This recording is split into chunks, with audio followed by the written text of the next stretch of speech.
98, 99, 100. Whew, and now to celebrate. Ah, what a workout.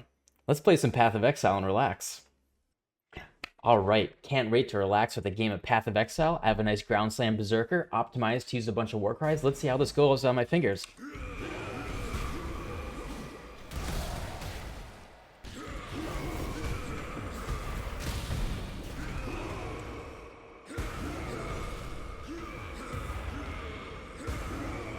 Right click, sorry. QWA, right click, 1, 2, 3, 4, 5, 1, 2, Q, right click, QW, I can't, I'm out. I just can't do it anymore. Wonder what a relaxing build to play would be. Ah, I have an idea.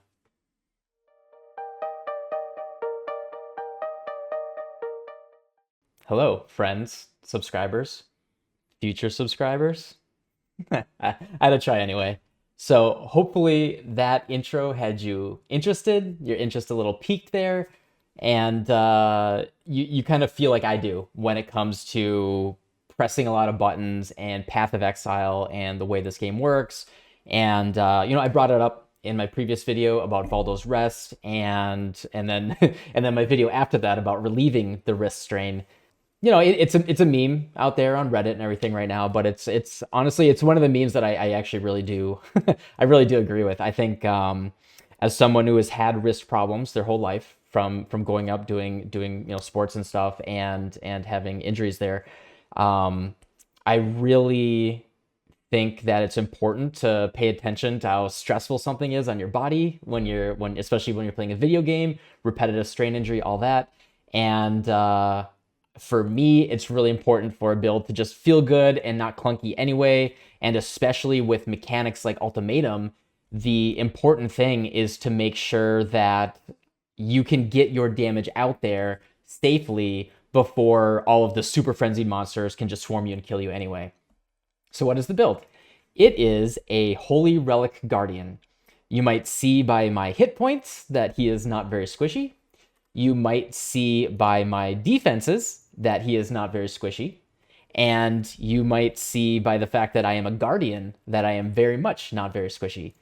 But the important thing here is we do a decent amount of damage. I have killed Awakener 8 with him. It is not... it's a little on the slow side, but it is so safe that you can basically just stand there and face tank everything. You can walk through tornadoes, basically, because we're using Divine Flesh. We have 80% Chaos Res, and it's just really nice. For anything like Heist or Delve, if you don't want to press many buttons and you just want to do Cyclone, you get the quality of life of Cyclone, we get Infused Channeling, and we have our Holy Relics and the fact that we're Guardian with max block when we have roomies up. Just being very tanky and able to do effectively all of the content in the game. So let's do a little gameplay demonstration.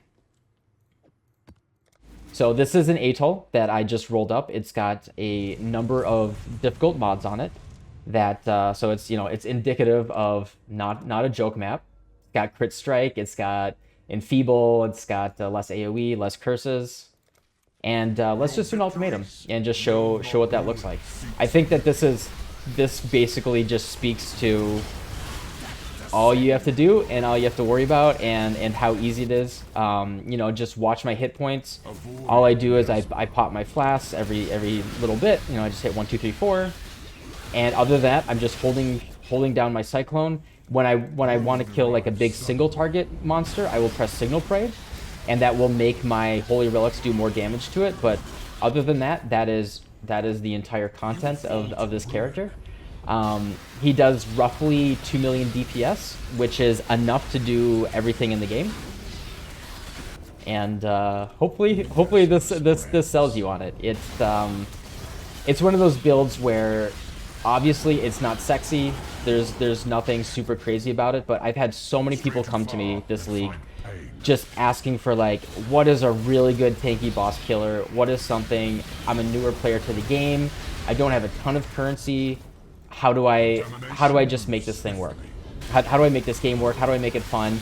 People have been recommending me like BFBB Raider, like that's the new flavor of the month, but it's like expensive. you know, what else is going on there. And this is a build that, like, it is so unsexy. It is just meat and potatoes. You spin Cyclone, and everything is really nice. So let's get into the details. So full disclosure, this is not my build at all. I just want to highlight it. So my process for how I found this build is I had just switched to Elemental Hit on my Raider. She was not put together. She was not ready for doing any endgame stuff. And I had an Inquisitor left over that was doing nothing. And Cirrus was ready. I needed to kill him to continue progressing my Atlas, and I just didn't know what to do. I didn't have a character that was ready to do it. So I went to PoE Ninja, and I literally just moved my mouse down like, what have I not played ever before? And I got all the way down to Guardian. I think the only other class that I haven't played Slayer or Champion, but I got down to Guardian, and I clicked them, and I was like, oh, the ES Guardians, this is like a standard thing that I've seen a lot. What about maximum life? 8,800 life. Okay, I'm interested. So I clicked on this, and I looked at it, and I'm like, Jeffrey's Legacy, Combs Heart, a cheap 6-link staff. Everything else is just basic. And then scrolling down, I was like, Holy Relic. Okay, I have never built around it before. I've tossed it into builds for a little quality of life, but I've never built around Holy Relic for, like, this is my main DPS. And so and then I this is the thing that's very important to me. I think it's really, really important, especially in the Path of Exile community, to try to give attribution to builds. I see so many videos where the original build creator doesn't get credited or anything like that, and I think that's very important.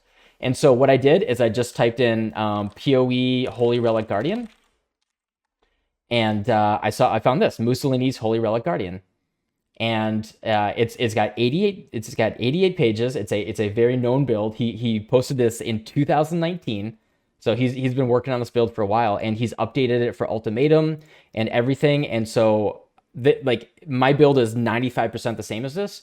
So I'm gonna link this in the description. This is Mussolini's build. As far as I know, someone may have made it before him, but as far as I can tell, he is the creator of this build. I want to give him full credit. It's an awesome build, and this is just me highlighting it, and I want to thank him personally for making something that is very different than what I've played in the past, and it opened my eyes to some interesting mechanics. It's almost 3 a.m. I normally would not drink a beer right now, but I had to do it for the skit at the beginning. So the mechanics of the build. What we have is Holy Relics. Very, very important, if you have it, is use the Exalted Orb MTX. It makes it look very, very cool. Normally, it looks like a simple little thing. It just looks like if you've ever fought Elrion in Betrayal, you'll see these Holy Relics, and they'll pop on you when you fight Elrion. But I'm a big fan of. Not gonna lie, I definitely was interested in it, partially because of the MTX. And so what Holy Relic is it's a minion that you summon that whenever you hit with an attack, it will do a Nova that both regenerates life for you and the other Holy Relics, but it will also do damage. And so you just have a single 6-link that is linked to increased damage, increased minion stuff, empower. Gem levels are very, very important, similar to chaos skills. Gem levels are very important for scaling the damage on Holy Relic. And then Awakened Brutality, minion damage, that's it. Then we have a 4-link in our gloves here, a pseudo 5-link. We just have a pair of Elder Gloves that I literally chaos spammed, like 20 chaos, until I hit level 20 faster attacks. There's nothing else on these gloves. So like, there's so much further I can go, right? Like, I can get to almost 9k HP. This is just bottom of the barrel how to put this build together right off the bat. And I killed Awakener 8 Cirrus with it. Like, it's good enough for my needs. So we just have a level 20 faster attacks on our gloves. We have Cyclone, just level 1, a link to Maim support, Fortify, and Infused Channeling. And these basically, Maim makes them take more damage, but Fortify and Infused Channeling is just to make us as tanky as humanly possible.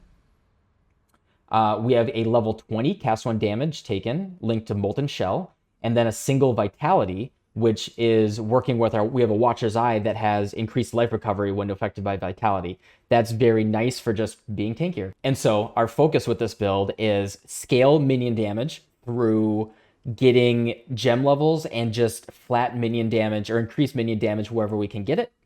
And getting tanky. That's it. It's a really, really simple build. It's really nice. So we have Comb's Heart here. We could put in a different chest here that does some different things, like we could get additional curse. We could get a max life chest that has some defensive characteristics, but nothing will give us as much flat life as a Comb's Heart. So we just use it, and it's dirt cheap. So the Jeffrey's Legacy Crown, this is critical to the build. It is currently 20 chaos. It allows us to have 2 Holy Relics, which is absolutely critical to double our DPS. And then in our helmet, we have Zealotry with Pride, War Banner, and then Link to Generosity, because we don't do anything. We're just spinning for Cyclone to attack and trigger the Nova on our Exalted Orbs. And so all we're doing is we're using Generosity to buff them as much as possible, make them do more damage. And then we have War Banner for just, nice defensive and then offensive characteristics. So yeah, I've been looking at my gear, trying to formulate how I'm going to talk about what your good gear can be. But what I want to do with this video is just highlight what you can get away with more than anything. Mussolini's guide that I linked below on the forum, he shows what you really want. He shows like starter gear and end gear. I have basically middle gear, and this was the point where I said the build is done. I put a handful of exalts into it. I don't want to put anything more into it. He can do what I need it to do, and I think that is a kind of, I think similar to like Mathel's mindset is when a build kind of reaches, like there's a certain plateau that you can reach with a build where it does what you need it to do. You have accomplished what you need it to do. It's done all the content in the game. Yes, you can min-max it like crazy, and I like to do that with my core build. Like I have like my home base build that I go to, but for my satellite builds where I'm testing different mechanics, I'm testing different things, I'm really just happy with what I end up with. And so if you want to see like the end game gear, I'm going to mention what you can turn things into, but look at Mussolini's, just go to that guide. He gives you crafting steps even for how to specifically make those big items. I did not make those big items. I basically hit things that were good enough and I went from there. So to go over some more detail with the gear. So this is my staff. I bought it 6-linked for less than an exalt, like 100 chaos. I then just alteration spammed it until I hit +1 level of socketed gems. I regaled it. I hit global crit strike multi. Not the best, but since it's a suffix, that's okay. Then I multi-modded it, added +2 level socketed support gems, and minions deals 74% increased damage. If you only are going to choose one of those and you don't want to multi-mod it, just do the +2 level socketed support gems. If you can't afford those 2 exalts, then just do the increased damage. And that's basically the order of operations that I did it. I just added one of those more expensive modifiers as I had more money to invest into the build. After that, so my amulet is nothing. I chaos spammed it. I hit chaos res, all res, some life. I just stopped. However, if you want to really level this up, the ideal is to have +1 to level of intelligence gems. As I said before, the best way to scale damage in this build is with gem levels. And so I only have level 28. I could, with more investment, get to 29 and maybe even 30 if I kind of pushed it in a couple different categories. So we allocate enigmatic reach, and what this does is it gives us more attack speed and more area of effect, and that just is a nice additional offensive characteristic for us. For my ring, I bought a Warlord's Vermilion ring for about 100 chaos as well, and then in Harvest I would just spam Reforged Caster on it every time I had a Reforged Caster, because the cursed enemies with vulnerability on hit is a caster modifier, and our Exalted Orbs, I keep forgetting that they're called Holy Relics. Our Holy Relics, they do physical damage, and so vulnerability is our best DPS increase here. So we just hit that. We had some life on it, and then I crafted channeling skills have -3 total mana cost. This just makes it really, really comfortable for Cyclone. It costs only 1 mana for us right now, and that's totally fine. Then we don't have to worry about mana regen or anything else. My other ring is literally nothing, just stats. It's a 10 chaos ring. My boots is just life and movement speed and some resist. Same thing with my belt. My jewel, increased life. Minions have chaos resistance. I really found that getting chaos and regular elemental resist was really, really nice on the Holy Relics. They don't die very often anymore. That was a thing I had trouble scaling early on, but now they're tanky enough. It's not a problem. And then, as I said earlier, my gloves are just this. I hit increase faster attacks and, or sorry, level 20 faster attacks. That also gives you increased attack speed. There's almost nothing else on this. We could obviously get something that had increased life. We could get Culling Strike. We could do a whole bunch of other things. But what I really want to emphasize, the point of this build, like, you know, my skit at the beginning was, it was for fun, but it was not a joke. It was like very, very seriously, I think that the best part about this build is it's so relaxing to play and so low effort for how tanky it is. And I don't feel the need to push this build any further. For flasks, this is not ideal either. Is we have an onslaught flask, just a little bit more movement speed, a little bit more attack speed with bleeding on it.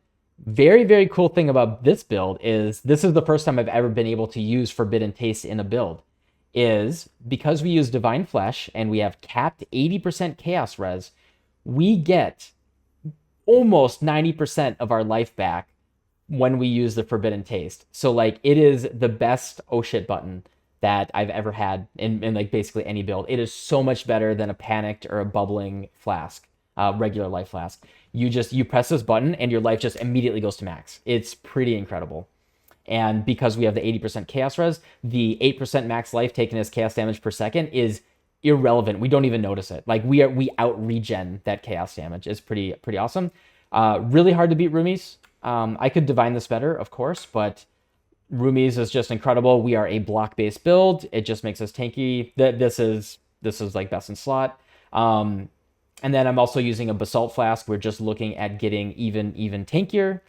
If I pop on my flasks, you'll see that I hit, you know, I know this number is inaccurate, but it says I hit 74% physical damage reduction, which is pretty incredible. We like anything except for like a really big hit. You know, we have multiple layers of defense here. We get a bunch of armor. We have a bunch of block, and then we have a bunch of physical damage mitigation on top of that. It's really awesome. And then, yeah, Quicksilver Flask.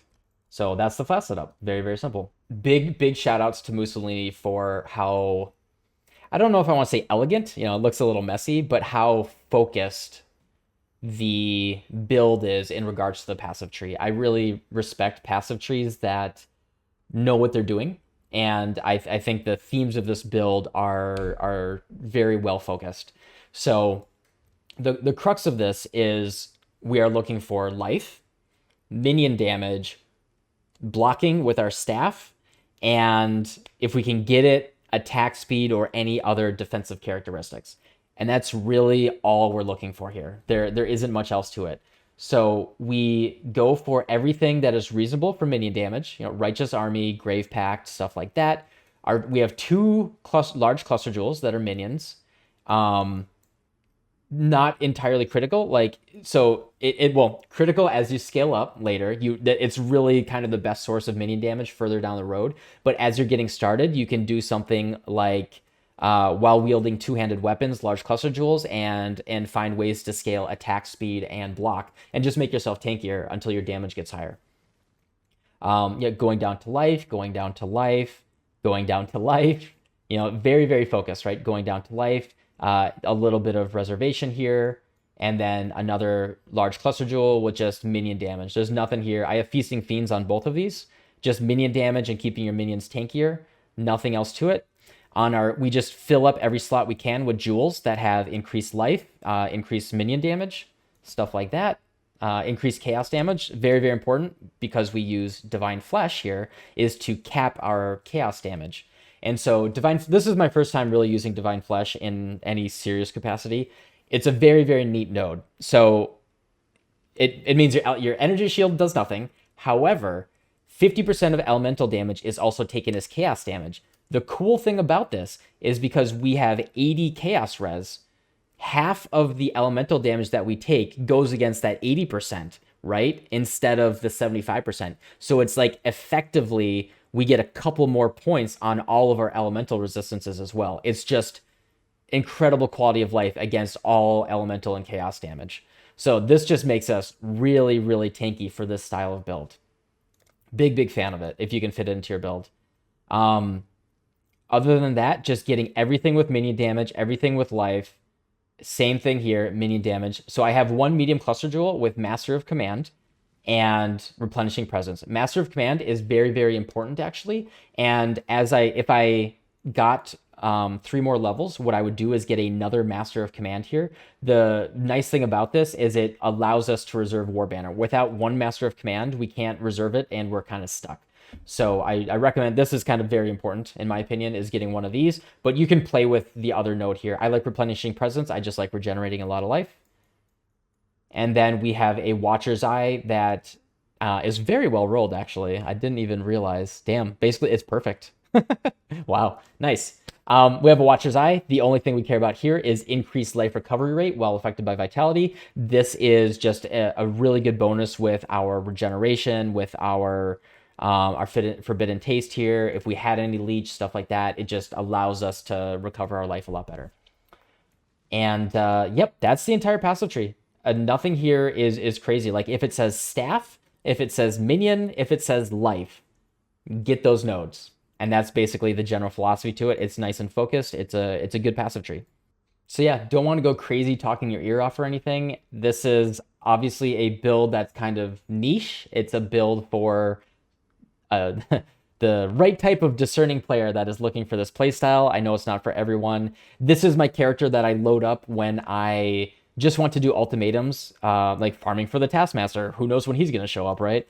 When I just want to farm ultimatums really quickly and not worry about ever dying. If I want to do heist, and like you literally can't die when you're doing heist because you have max chaos res, and that's usually the scary thing in a heist. You don't even care about it. You just can't die. Really relaxing if you want to make any content in the game that's a little nerve-wracking, or lab, for example. If you want to do like a really casual lab runner, he's going to be really slow, but he can't die. Any content like that where you're a little nervous about the outcome. This is a build that I highly recommend. So I'll just leave you guys with the tail end of me killing Cirrus 8. It's a slow fight, right? We're doing effectively, like, if everything is lined up, like 2 million Cirrus DPS. We're not doing a ton, but we're doing enough to get him down. And that's not the point of this build. He can kill bosses, but it's not the point. But I'll leave you with the Cirrus kill, and you can at least have proof that it's possible. So yeah, hope you like this build. If you like unique content like this, or trying to highlight builds that people normally wouldn't because it's not super flashy, or if you like content that's more focused around thinking about the fun of the game and really exploring like the breadth of it and what's out there, consider giving a subscribe and joining me on Twitch and just having a good time. So thanks for watching, and I'll catch you next time. So I found this clip of me tanking like everything from Cirrus, so it doesn't show the kill, but enjoy this one instead. Also, POB is in the description below, and thanks again. Bye.